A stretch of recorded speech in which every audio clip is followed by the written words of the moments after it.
Итак, что же хотелось бы сказать? Ну, необходимо понимать, что утилитарные функции традиционного костюмного комплекса в целом, как костюмы самого, орнаментальной композиции, воспроизведение форм восприятия себя в окружающем мире в постиндустриальном обществе меняет свой исконный посыл. То есть если изначально воспроизводимый образ говорил через символы, образы, имеющие сакральный смысл для непосредственного носителя, то уже индустриальное общество, упрощая визуальную составляющую, наделило традиционные элементы материальной культуры лишь внешней репрезентативной функции, то есть утеряв изначальный смысл. Однако современное общество в связи с глобализационными процессами и с общей унификацией ощутило потребность в воспроизводстве каких-либо паттернов, отвечающих понятиям какой бы национальной инаковости, отличительные черты от других народов. Так, например, Васильева было отмечено, что современные в целом общие фэшн-тенденции, с одной стороны, отмечают культурный универсализм, нивелирующий этническую специфику, но и гомогенизирующий социум, но, с другой стороны, локальные этнические своеобразия делающие акцент на культурной отличительности и региональных особенностях. Соответственно, вот эти всеобщие мировые тенденции основаны на переосмыслении этнических традиций в системе постмодернизма и существования разных стилей в направлении эклектики, в частности, можно наблюдать и среди татарского общества, когда татарское становится модным. Так, например, Сусловой,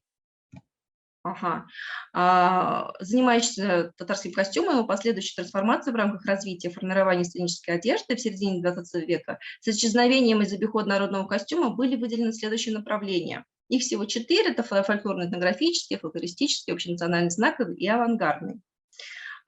Несмотря на то, что это применено к более раннему периоду, их можно перенести и провести параллель с современными формами. Так, например, фольклорно-этнографические и фольклористические направления характерны в структуре сохранившегося костюма и его копирования. Вот так, например, вспоминаем как раз-таки Мелиха Ситей, Дар и его команду, как они отрабатывают костюмный комплекс и вводят активно его в моду. То есть они не только создают костюмный комплекс, например, они проводят и фотосессии. Или вот, получается, слева от меня или справа от вас замечательный мастер Луиза Фасхудинова, который активно работает с вышивкой и воспроизведением головных мужских уборов.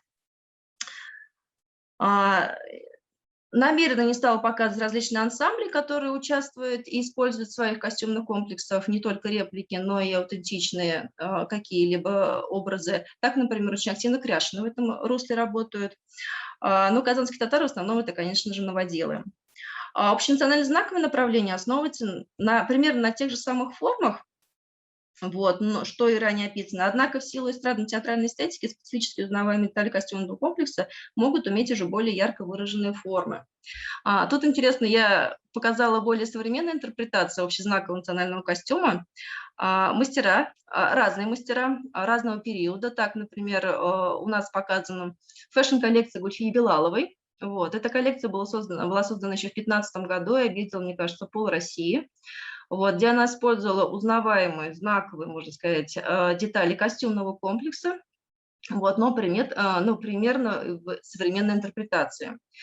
Очень мне понравилась коллекция Идель Маркет. Они использовали орнаментальную композицию в современном комплексе, но при этом меня удивило, может быть, они хотели объединить образ татарский и башкирский, как на девушке был головной убор по типу кашмау. Другой образ, созданный бюро Бану, который тоже буквально пару лет на нашем рынке. Активно себя позиционирует, активно везде выставляется, участвует на различных показах и маркетах. Но это уже, наверное, скорее следующее авангардное направление, когда автор применяет какие-либо новые формы использования, но оставляя старый смысл. Тут показан у нас головной убор колфак, но колфак был создан из изю, то есть нагрудного украшения. Говоря об авангардном воспроизведении одежды, необходимо понимать, что она, безусловно, разная бывает. Это либо сценическая, театральная, праздничная или повседневная форма воспроизведения. Так интересно наблюдать, как у нас из года в год присутствует на конкурсе «Татар-Каза» различные костюмные комплексы, в которых показаны мотивы татарского костюмного комплекса женского, вот, но при этом скорее более в гипертрофированной форме этнических компонентов.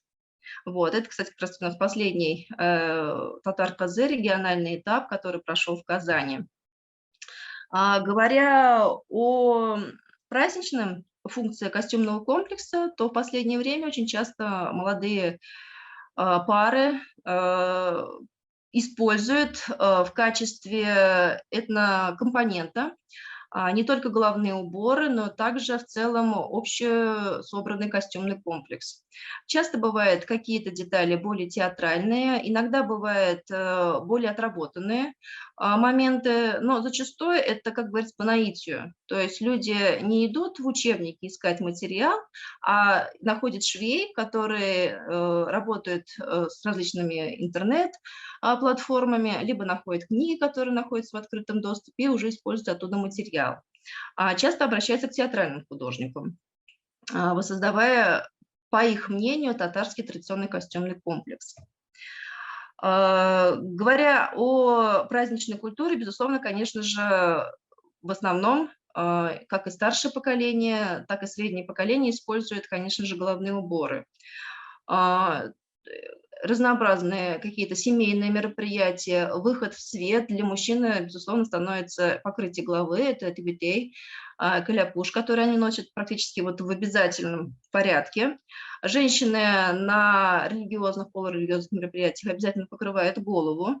То есть, например, если ты пойдешь в театр, ты можешь не покрыть голову, но если у тебя дома семейный праздник, аж, безусловно, и молодежь, и старшее поколение обязательно покроют голову. В повседневной жизни использование каких-либо элементов традиционного костюмного комплекса практически не встречается. Но вот вчера буквально зашла в магазин, встретила мужчину в каляпуш и завела с ним разговор. Почему? Он сказал, что это мое восприятие себя, моих корней. Я спросила, носит ли он на постоянной основе? Он сказал, да, безусловно. То есть я встаю утром, выхожу из дома, надеваю головной убор. Для меня это как обязательный атрибут моей всей одежды. Относительно женщин, хоть мы много говорим и об колфаках, много из колфак, которые они носят, либо украшениях, чаще всего это выход в свет. То есть в повседневной жизни обычно это все заканчивает на каких-либо недорогих украшениях по традиционным национальным мотивам. Интересно наблюдать то, как в последнее время мастера активно используют современные материалы для изготовления украшений, при том, что чаще всего традиционная форма не соблюдается. Обычно берется какой-либо узор, либо основа, воспринимаемая автором как татарская, вокруг которой создается какое-либо украшение. Возвращаясь к Гульфие Билаловой, она после того, как создала свою коллекцию, которую активно продавала, то есть это расходится в частные руки, оно не находится с ней, это уже не цельная коллекция, очень много ушло в другие страны, что-то осталось с ней, что-то осталось в России. Вот, она шьет на заказ, создает целые семейные family look, которые потом активно выставляет в интернете в качестве примера своей работы. Также стала она изготовлять украшения, камиру якашил баре, то есть традиционная форма, но при этом современный материал. Обычно бывает по-другому. Но необходимо понимать, что технология не стоит на месте. Например, у нас как раз-таки Мелиха Сите ввело в моду 3D-принтер.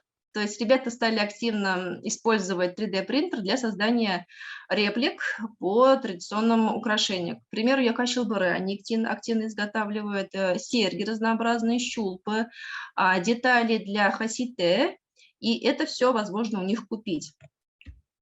Говоря об использовании традиционного узора, у нас активно ведется по этому поводу работа ребят. Тут показаны различные как задумки, которые еще не воплощены, так уже и в реально существующие модели, продающиеся через интернет-платформы. То есть тут работы от 2016 года до 2021. Причем необходимо понимать, что используются как и традиционные техники в виде кожаной мозаики в кожаной обуви, так и современные материалы, украшенные просто каким-либо узором.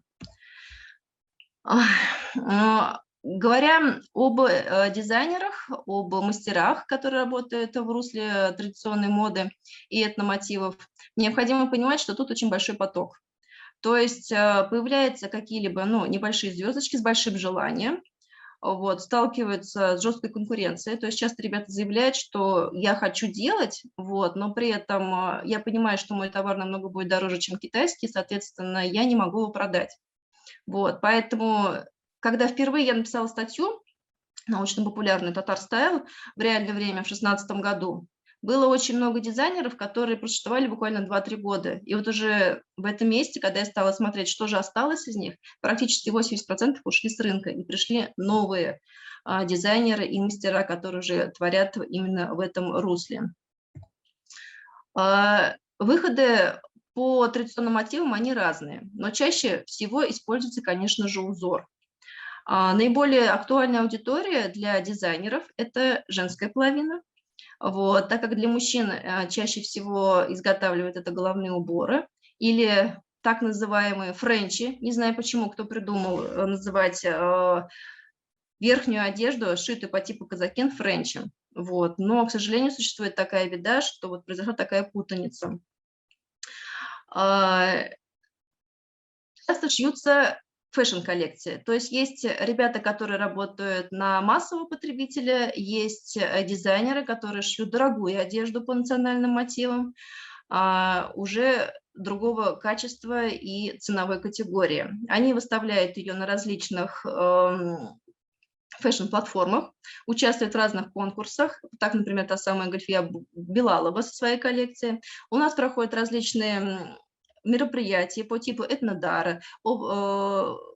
Также у нас последние, по-моему, 3-4 года проходит Волга Fashion Week. В этом году на Волга Fashion Week выставили свою коллекцию Бюро Бану. Это команда людей, которые буквально где-то 2-3 года назад появилась на сцене.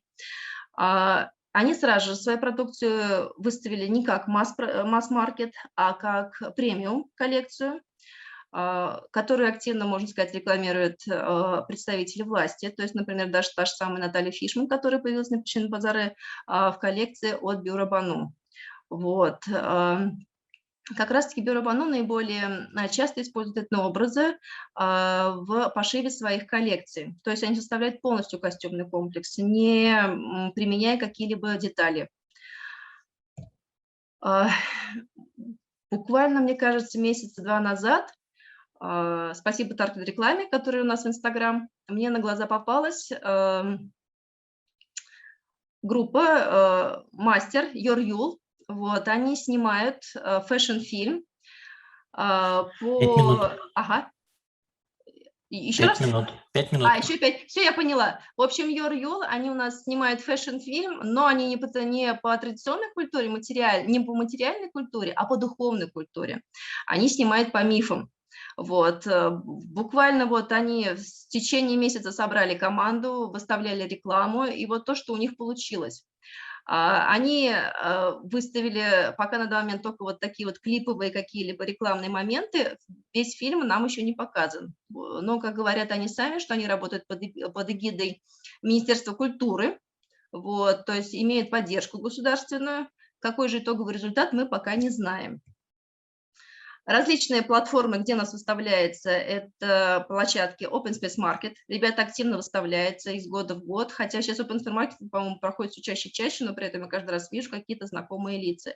Кремлин базар был буквально всего ничего, но вот Печен базар – это такая вот одна из знаковых, мне кажется, одно из знаковых событий, где выставляются практически все мастера. Как раз-таки, помните, я говорила по поводу вот Бюро Бану и вот Натальи Фишман как раз-таки в их костюмном комплексе. Интересно, как проходит реклама. Вот. Недавно у нас появилась группа в Инстаграм «Татар Стартап», где ребята выставляют различные бренды по татарским мотивам. И что же интересно, как они вот себя позиционируют. Татар Стартап. Мы начинаем свой проект с той мыслью, чтобы было классно, если о татарах узнал бы весь мир. К тому же, например, у нас группа татар, московских татар выставили прям списком, как они считают, наиболее лучших производителей этномотивов по татарам. Вот. Как же себя позиционируют ребята? различные мастера. Интересно, что вот прямо Идеаль Маркетс написали, что я считаю, что народные праздники и сохраняются, традиции сохраняются именно тогда, когда они живут в современных вещах, а не красуются только в этнографических музеях. Вот. Подводя итоги, хотелось бы сказать, сейчас, прям заторопилась я.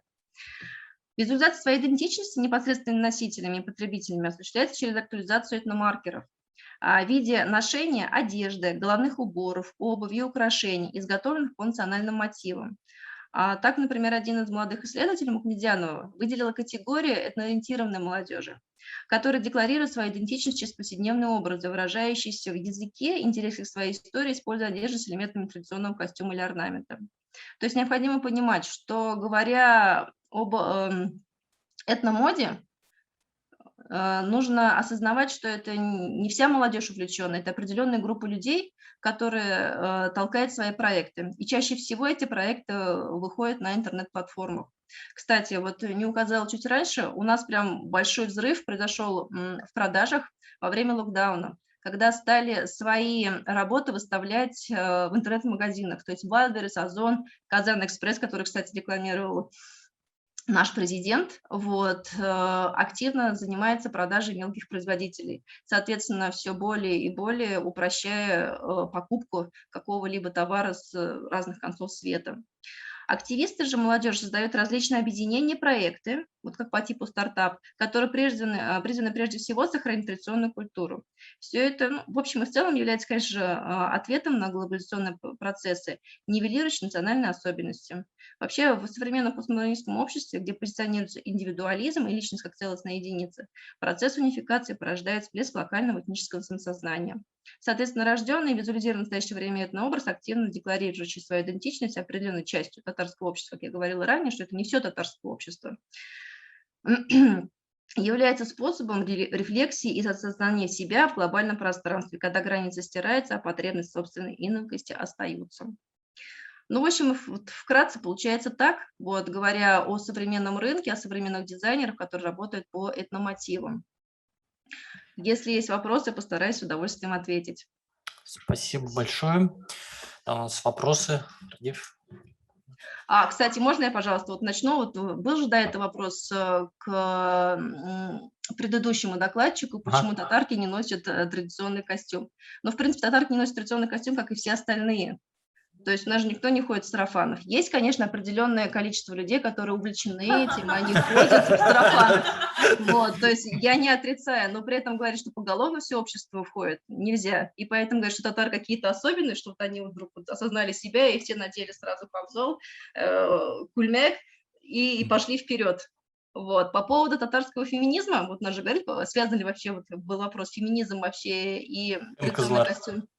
Традиционный костюмный комплекс, но я даже знаю, что несколько раз задавали вопрос по этому поводу представителям АК-Калфак, то есть нашей татарской женской организации, и они очень все время, так сказать, обходили этот вопрос. Но мне кажется, как раз-таки эти все моменты, когда традиционные маркеры используются в повседневном образе, это является частью феминизма себя, то есть осознания и восприятия в обществе. То есть да, я татарка, да, я могу, и да, я женщина. Насколько я поняла, общаясь с девочками, с татарками, с молодежью. Спасибо. Да. Вопрос такой. На песчаном базаре за 8 лет подавал заявки, 300, может, 200 компаний, не знаю, да, сколько там у них было. Ты можешь сказать, какие из них реально работают, например, с историками моды, с историками костюма? И они просто накачали условно говоря, все эти книжки, которые, в общем, в доступе есть, да, от Сулейманова и так далее, и просто творят как абы как. Есть реальный процесс, человек подготовился и проконсультировался у тебя хотя бы, и ты сказал, не надо так делать, да, и она сказала, ой, тогда извините, я по-другому сделаю. Реальный пример такого научного подхода. Я могу сказать, что в последнее время стали более серьезно подходить к таким вещам. Если раньше вообще не работали с никакой литературой, потом вдруг стали все укладывать в интернет, и люди стали работать хотя бы с интернетом, и мы говорили спасибо за это, то сейчас люди стали обращаться уже к научному сообществу. Но мне кажется, еще очень большая беда, что научное сообщество в целом закрыто. То есть, например, когда я работала в музее, я всегда говорила, приходите к нам в музей. Вот, изучайте коллекцию. А мне говорили, а к вам в музей не попасть. То есть для того, чтобы дизайнеру молодому попасть в музей, ему нужно подготовить письмо, которое еще не факт, что ему одобрят. То есть он должен доказать значимость твоего посещения музея и фондов. Вот, то есть есть такая беда. Но при этом сейчас многие дизайнеры стали работать с государственным каталогом. Вот. Зачастую, конечно, бывает такая беда, что работая с государственным каталогом, но не имея какой-либо теоретической базы, возникает путаница. Вот. Относительно дизайнеров, которые работают непосредственно с историками, с учеными, мне кажется, что раньше, то есть раньше это не раньше, там 10 лет назад, а в советский период это было чуть более серьезно. Вопрос в том, что почему-то результат не всегда выходил, какой бы хотелось. Вот. Но при этом я знаю, что даже общаясь с коллегами старшего возраста, к ним дизайнеры приходили. Вот, то есть они работали и с коллекциями, и работали непосредственно с фондовиками, например. То есть вот я сужу по музейщикам, когда работал там. Вот. Относительно, что еще? Вот, ну, по-моему, все, вот максимально ответила. Еще вопрос. Комментарий, если можно. Я хотел бы параллель провести между двумя докладами, которые мы сейчас заслушали. Сдается мне, что есть разница между кейсами, когда вот у вас был мужчина, украинец, который в пиджаке и в этой рубашке национальной. Не-не-не, до этого старая фотография. Вот, да, Иван Франко. Мне кажется, есть разница между этой историей, когда как бы такие национальные лидеры эпохи модерна и национализма создают вариант самопрезентации, в котором одежда играет такую символическую роль. С современным этапом, когда одежда и мода являются элементом, прочно включены в коммерциализацию, что ли, этих процессов. Коммерциализация, интернет и массовость, и доступность тоже всех этих вещей, относительная доступность, и потом еще перформанс того, что это есть фестивали, праздники, связанные с этим. Мне кажется, все это создает разницу между национализмом модерного периода и тем феноменом, который мы сейчас наблюдаем, вне зависимости от того, это татарская мода на татарский костюм, или это русская мода на татарский костюм, или украинская. В чем разница между ними? Вот я пытаюсь это как-то для себя определить. И то, и другое вроде бы с национализмом связано. И то, и другое в достаточной степени фейк, потому что и у Ивана Франко есть иллюзорное мифическое представление, что это та-та-та костюм. И у современных девушек и дизайнеров, которые это практикуют, у них тоже есть представление о том, что это трушный татарский костюм. Особенно кто спрашивает, почему не носят традиционный татарский костюм. Потому что стоит дорого, его трудно купить. Да нет, даже не просто в плане дорого, но это, это непрактично. То есть раньше другого костюма не было. Ты то, что шил, ты то и носил. Это твоя была действительность. Да. То есть мы на сейчас самом деле можем... И само понятие... Что такое костюм традиционный? Да. Вот это самый главный вопрос. Это для нас сейчас является то понятие, то есть это искусственно созданное понятие традиционный костюм. Для них это был естественный костюм. Да. Но колфак стал модным только в середине 19 века. Что носили до середины 19 века? Да, то есть это очень-очень-очень сложная тема, на самом деле. Нет, но это носили волосники и покрывалообразные головные уборы. То есть они сохранялись потом. Просто у нас колфак стал общенациональным головным убором, узнаваемым. То есть говорить, что других головных уборов не было, нет, так нельзя говорить. Они существовали и совместно параллельно с колфаком. Просто как раз в конце 19-го, начале 20-го, когда это появляется общенациональный мод, он просто становится знаковым, узнаваемым. И вот этот нагайский колфак, наколка, который носили все татарские эти фотографии, мне говорят, что ваши платки не носили на самом деле, потому что я видела фотографию 30-х годов, и там она была в модерном платье городском и нагайский колфак, а вы нас на самом деле обманываете. Может, скорее всего, это действительно от незнания, от того, что это не было введено в массы. Но мне кажется, что сейчас очень много ведутся работы по ознакомлению людей с традиционным костюмным комплексом. То есть у нас издаются работы постоянно, проводятся различные в музеях выставки. Вопрос в том, что нужно ли это народу, хочет ли он узнать, или это на самом деле такая маленькая, ну, небольшое сообщество, которое вообще этим интересуется. То есть, например, сужу по родне своего супруга, молодежи, которая на самом деле неинтересна. Они меня спрашивают: а чем вы занимаетесь? Вот что такое история, что такое татарский костюм? Потому что для них это не жизненно важно и неинтересно. Вот на самом деле это интересно для какой-то вот небольшой группы людей, которые сейчас и будет создавать вот эту этномоду. Все, я закончила. Ну, на самом деле это интересно. Тут как бы как раз действительно основная проблема в закрытости этой информации, потому что даже если кому-то представляется, что выпускается там какое-то количество, да, действий, каких-то трудов, то для человека на улице это, ну, сложно доступная информация, потому что читать это, ну... И тут дело даже не в том, что это непрактично носить, дело в том, что это переходит немножко в другую категорию. Это перформанс, то есть вот как Аня носит там свой сарафан, это такой вот, ну, перформативный прием, и который демонстрирует на самом деле какую-то, ну, позицию, вот, связанную с тем, чтобы отличаться, о которой вы говорили, о том, чтобы быть не как, ну, не как все отчасти.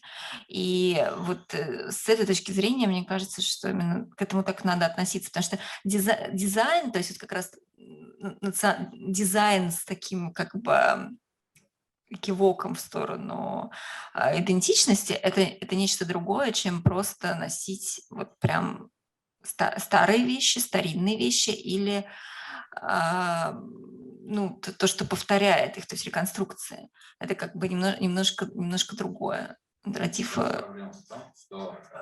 Скажу. Можно я секунду скажу? Ладно. Я пришел 5 секунд. Проблема в том, что мы носим вещи как исторические вещи. Надо носить просто как одежду. Вот и все. И продавать ее надо просто как одежду. Коллеги, у нас все-таки регламент и все дела. Давайте, чтобы, ну, как сказать, не обидеть людей, которые писали в чате. Дин, вы могли бы как-то вот посмотреть, что они там писали, и как-то общим сказать, вот, ну, то есть всем не отвечать, а на один какой-то общий вопрос, чтобы как-то мы... Правильно же, да? Чтобы мы завершали. Вы же это имеете в виду? Ань, может, ты прочитаешь, зачитаешь? Ну, давайте я зачитаю как раз-таки последний вопрос. Там, ну, это всегда тогда. Или нет, я могу не зачитывать, я могу выслушать. Как удобнее, давайте. Но тут, допустим, вопрос звучит в том, почему не то, что... Тема дискуссии основная в чем и ваша реакция на эту дискуссию. Давайте так. Тут вопрос возник в том, почему у нас появилось незнание своего национального костюма, и мы заменили его костюм, который пришел из других стран. Вот, то есть у нас, получается, девушки, которые приняли ислам, то есть, как они себя называют, очень часто, вот как бы сейчас это вот не звучало, у меня знакомый говорит: я истинная мусульманка, я покрываюсь полностью. Вот, и они переняли моду, которая была характерна для арабских стран. Очень часто возникают поэтому споры. Мне кажется, эта мода пришла в 90-е, вот, от незнания. Не было знания своего традиционного костюмного комплекса, появилась потребность, а как есть потребность и нет знания, ты закрываешь тем, что у тебя есть. Вот, но это вот мое личное мнение. То есть сейчас говорить, что девушки вот сейчас покрываются и носят костюмный комплекс других стран полностью поголовно, нельзя. Процесс идет, меняется. Но говорить, что традиционно татарский костюмный комплекс носить будут сейчас, нельзя. Это не, ну как сказать, это будет неестественно. Как правильно Радис сказал, ты либо это воспринимаешь как исторический компонент, который ты приносишь в современную культуру, либо ты это воспринимаешь как костюм, который вот для тебя естественно сейчас. Вот. Будут какие-то моменты, которые люди будут захватывать. Сейчас же какая мода? Сейчас общеевропейская исламская мода. И говорить, что какие-то есть особенности, тоже нету. Девушка, которая мусульманка, носит то же самое в Европе, то же самое в Америке, то же самое в России. То есть это есть какие-то определенные каноны, которым она следует. А говорить, что это мода определенной страны, тоже нельзя. Вот, это вот ответ по поводу вот вопроса, который был написан. Все.